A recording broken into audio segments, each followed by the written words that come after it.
people like me. You need people like me so you can point your fingers and say, that's the bad guy. That's the bad guy. That's the bad guy. That's the bad guy. That's the bad guy.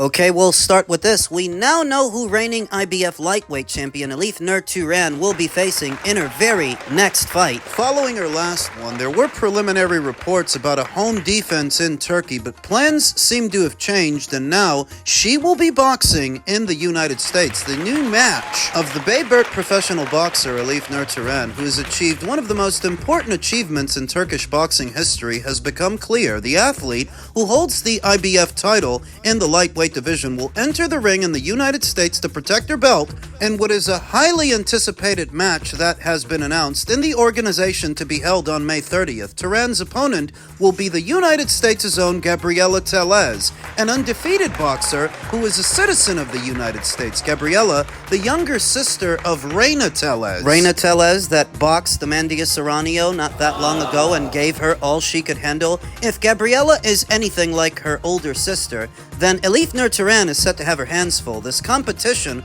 will be closely followed by boxing authorities around the world. Is among the critical tests in Elif Nur Turhan's boxing career. The athlete, who was born in 1995 and originally from Bayburt, won the IBF title in the lightweight division by knocking out Brazilian amateur standout Beatriz Ferreira in the title match held in Monte Carlo in December of last year. The athlete had previously won the WBF Women's Lightweight Championship trophy by defeating her Argentine rival Edith Soledad Matisse in North Macedonia in July of 2023. The match will be held in the ring to be set on the American stage on May 30th. Turhan, who has the title of the first professional boxing world champion in the history of the Turkish Republic, will defend her belt against Gabriela Tellez, who will fight in her own home and in front of her audience. 19-year-old Tellez, who is followed by the American boxing community, maintains her undefeated record with 12 professional fights and no losses.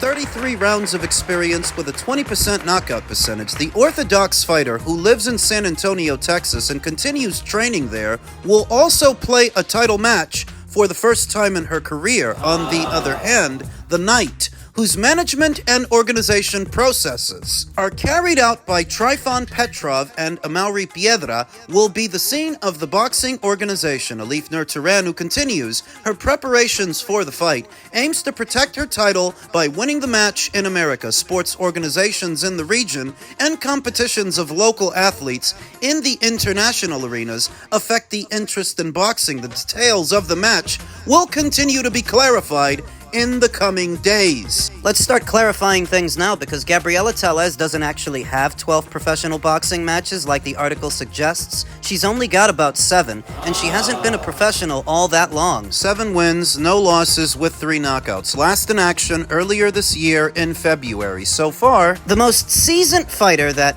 Reina would have fought would have to be the Dominican Republic's Crystal Garcia Nova, who's pretty much a punching bag for any capable woman boxer at or around these weights. So it's safe to say that this is a pretty big step up for her, for Reina. Like Amanda Serrano was for her older sister. Reina, very active in the previous year, fought approximately 3 times, and she's already fought once this one, so ring rust is not going to be an issue, but experience might be. May 30th, when the fight is set to go down on the undercard of Raymond Ford versus Shaki Foster. That's at the end of this month, and this fight between Elif Nur Turhan and Reina seems to be a late arrival for that show. That is only 2 weeks from now. We are just now hearing about this fight.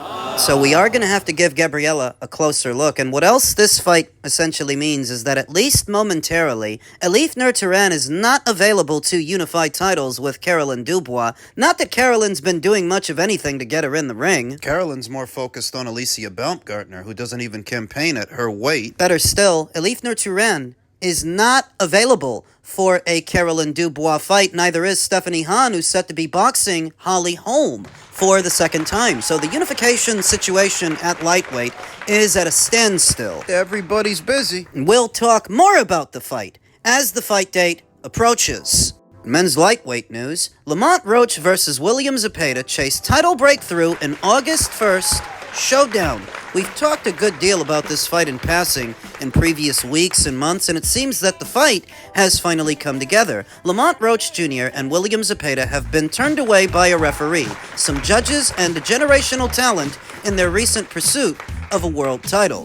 Fighting each other for the vacant WBC title August 1st in Las Vegas would go a long way towards clearing those pesky barriers for at least one of them. What? Confirming a first report by Fights ATW, Boxing Scene was told Friday that Washington's former super featherweight champion Roach, 25-1 with 3 draws and 10 knockouts, and Mexico's recent title contender Zepeda, 33-1 with 27 knockouts, are in agreement to fight for the vacant green and gold title. Left behind by Shakur. DAZN and TNT will broadcast the Golden Boy Promotions card. Zepeda, 29, will be off for a year by the time the fight date arrives. The Golden Boy fighter was defeated by unbeaten 4-weight world champion Shakur Stevenson by unanimous decision July 12th in New York. Making an August return to action about a year out from his last fight, why specifically has it taken so long for William to return to the boxing ring? It really can't be helping his situation that he's been out for this long.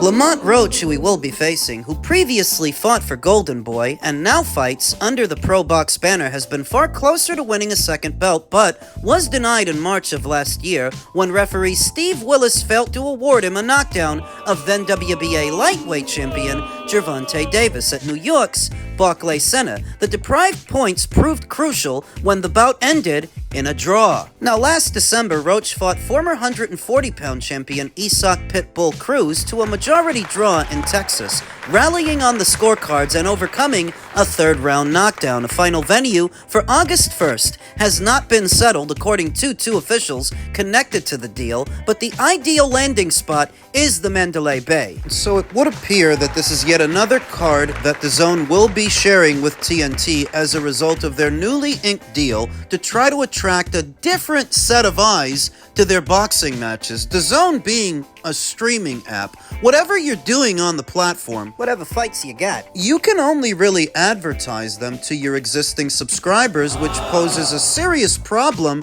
for the platform's overall growth. It's that much harder to attract a casual set of eyes, the casual observer, like what you used to in previous years of boxing when all the boxing matches were on conventional cable and premium channels. Advertising boxing matches was a lot easier in those days, and you used to get a lot more spillover from those who might be channel surfing for something to watch from the couch, whereas now things are a lot more sectioned off, a lot more fragmented, a lot more niche, making boxing as a product a bit harder to advertise, and that's what DAZN and TNT aspire to regain. The spillover. The casual audience that was somewhat lost with the advent of streaming platforms and the move away from conventional cable packages, TNT hopes to get a different set of eyes on these boxing matches, while simultaneously diversifying their sports catalog. This fight between Lamont and William would represent the second fight they're going to be sharing with DAZN. The first is Abdullah Mason's upcoming title defense, and this would be the second. I have to say, this is a great fight. And for that specific purpose, 2 very familiar fighters, familiar names in Lamont Roach and William Zepeda, in a world title fight that doesn't cost the consumer an arm and a leg to watch, because so many of DAZN's premium fights are ending up behind a paywall. It does more to discourage the customer than attract them. This would be a breath of fresh air, being able to watch this as part of your existing DAZN subscription, and if you've got TNT, you can watch it there. I was actually afraid that they were going to use this fight to spruce up their DAZN Ultimate tier like so many of the other fights that they've put together. Make this a pay-per-view, it's a good fight, but it ain't $60 or $75 good. No. And in the build-up of this recent revelation, you saw a couple of oddballs on social media spreading rumors about Gervonta Davis fighting Lamont Roach for a second time in an effort to try to save face for a fighter who isn't interested in saving face for himself. They're just making shit up. To save face for Gervonta and those with a blue tick looking to farm engagement by manufacturing their own news stories. Just for it to turn out to be bullshit. Gervonta doesn't want to fight him again. The first time they fought, Lamont Roach, a little-known super featherweight at the time, put the fear of God in that fighter to where he doesn't want a rematch, and he's too busy with his legal battles for one in a boxing ring. So now Lamont is going over to the Golden Boy Promotions side of things, where he used to be promoted himself, to square off against William Zepeda for the newly vacated WBC title. It's taken long enough to put this one together, but I'm glad to see it's finally almost over the threshold. Now, who wins? It's very hard to say. Under normal circumstances, if William Zepeda would have been fighting more the last 12 months, I would have given the edge to him. I would have, but over a year of inactivity, I just don't see how that helps anything. And Lamont Roach, having fought Isaac Cruz not that long ago, Isaac, who is a pressure fighter, like William is a pressure fighter, that was actually a good rehearsal for a fight like this. Good preparation. Now, anecdotally, I do view William as being a better grade of pressure fighter than Isaac. Let's call Isaac a C-plus pressure fighter, limited to throwing looping punches over the top due to his small stature. He doesn't show much in terms of variety, and in terms of defense, he is greatly lacking. In those areas, William is a little bit better. His combinations and his punches are a little bit tighter, and he throws more of them. He's also got more generous physical dimensions than Isaac Cruz, so he's not limited to throwing looping punches over the top against taller opponents. In many ways, Isaac doesn't have a choice but to fight that way, whereas William is a bit more adaptable. And as stated, under normal circumstances, I would actually favor William Zepeda to win this fight, but because he will have been out over a year from his last outing, I just don't know. Lamont has proven himself a skillful and durable fighter to some degree, durable enough to go the distance with Gervonta, go the distance with Isaac. Does he also go the distance with William Zepeda? It would be a nice feather in William's cap if he can come off a year layoff and do to that guy what Gervonta couldn't and Isaac couldn't, if he can stop him. That's a statement. And now it's time for another installment of what has fast become the most popular segment here on the channel, Ring IQ Hate Mail. Jerry's back. Him again? What the fuck is wrong with that guy? And guess who he's back to talk about? Ring IQ boxing talk. Let's get the pleasantries out of the way. You're absolutely wrong about Morrell not being hurt by Benavidez only because now he's fighting bona fide light heavyweights. The problem is Zach Chelly is a career super middleweight fighter that just moved up the fight before. But Radavalle isn't. He's been at light heavyweight for years, and Imam Katayev, to my knowledge, he's never been anywhere else. Yeah, that guy debuted as a cruiserweight. He debuted at 180 pounds. But Jerry continued, just like, you guessed it, Benavidez, damn. So I'll tell you what, Jerry. I'll do what you're doing. I'll remove all the nuance and remove all the context, and I'll just go with what I feel like, because it feels to me like Imam Katayev did more damage to David Morrell than David Benavidez did. Imam Katayev actually dropped him. To a lot of people, Imam Katayev actually beat him. I'll go with that, because that argument actually holds about as much water as the one you're trying to make. Jerry continued, here's some of your recent Benavidez greatest hits. Benavidez won't ever fight Bivol or Better Beef because he's not going back to 175. And he still hasn't, so what the fuck are you bragging about? Benavidez is not going back down, but he is scared to fight Jai Opetaia. I'd say he is. Why does he want to wait 2 years to fight that guy when he knows he's staying at cruiser? Opetaia and Turkey won't offer Benavidez a fight because Benavidez is busy. He's going back to 175 to fight Bivol. Isn't that what he said, Jerry? I mean, it's a matter of fact that he said that. Just because I don't believe him doesn't mean he didn't say it. Dmitry Bivol and Artur Beterbiev are not available because they're working on a trilogy. Yeah, when I said that, they actually were working on a trilogy. Now Dimitri's not available because he's fighting Michael Eifert.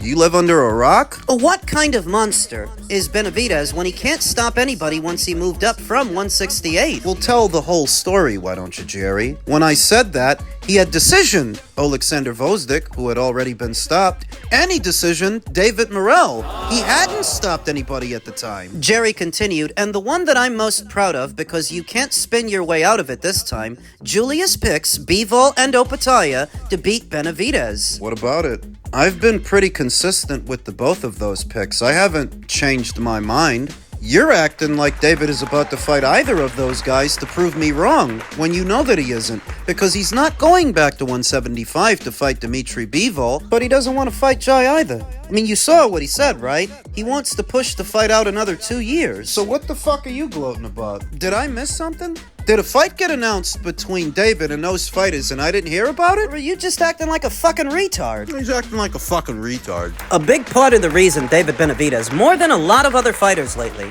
has become a recurring subject on the Ring IQ hate mail is because these guys keep trying to argue about it. They keep trying to argue about him. Defend him. But what exactly are you defending? Because he's not fighting Dmitry Bivol, he's not fighting Artur Beterbiev, even though he could have if he would have stayed at light heavyweight. Artur's free right now. Imagine if David were down there. He could have fought him. But he chose to move up, chose to fight a lesser fighter in Zerto Ramirez, which I said he would. And I don't even know why you're mentioning Jai Opataya, because there's too much evidence now that shows they didn't want to fight him before he got stripped or after. 2 months ago, Jose was saying, put Opataya to the side, because nobody knows him. The seats are right there in front of you, Jerry, so you know what video to look for. Do you watch these videos without looking at the screen? 2 months ago, Jose was saying, put Opataya to the side, because nobody knows him.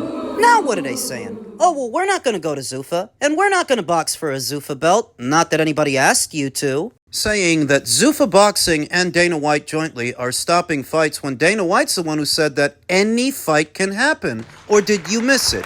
Any fight. At this point, David Benavidez is running out of excuses not to fight, so he's taken to outright lying. That's what he's doing, and Jerry, for whatever reason, is eating it up. So I don't really know what's going on in this guy's head, but this is not the intellectual game of cat and mouse that you're making it out to be, Jerry. All David Benavidez has ever done is prove me right for some time now. I said that his light heavyweight campaign would be a short one, and it would come and go without a Bivol fight, without a Beterbiev fight. I said that he's going to skip out on them to move up to cruiser and fight Zerto. And I said that even though he'll be campaigning as a cruiserweight, he's still going to regularly name drop Canelo Alvarez because it's the only way he knows how to promote himself, and it's the only time people find him interesting. I said that. He's going to say what he's got to say to the boxing media. He'll tell them that he's going to come back down to 175, all the while knowing he can't make it anymore, which is why he moved up in the first place. I even said that. You know what he's going to do? After he beats Zerto, what he's going to do is he's going to call up Dmitry and call up Artur to meet him at cruiserweight because he knows he has no intention of moving back down. He never did. And what did he just do? He proposed a 190-pound catchweight for Dmitry Bivol. Last I checked, that's cruiser. So I don't really understand what you're patting yourself on the back over, what you're gloating about. Near as I can tell, your boy's been proving me right for some time now, and what I'm telling you is, I'd be surprised if he fights again this year. Very surprised. Because David's got an established pattern. He's got this thing he does where every other year, he fights once that year. He only fought once in 2020, only once in 2022, only once in 2024, and so far, he's only fought once this year. This is one of the years, based on that pattern, where he might only fight once. For your sake, you better hope I'm wrong. Because it seems that being a David Benavidez fan is driving you crazy. It's driving you nuts.